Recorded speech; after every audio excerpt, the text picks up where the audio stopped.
Hello guys, playing MM2 but I can only speak Tagalog. So let's start.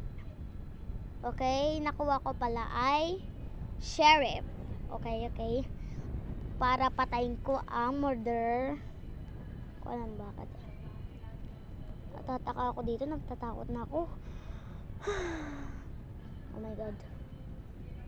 Oh my god. Let's go.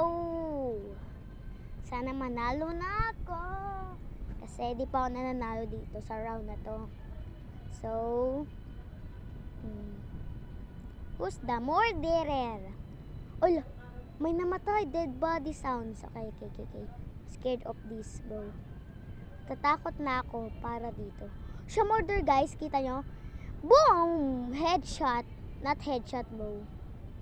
You see that? Yeah! So, thank you for watching.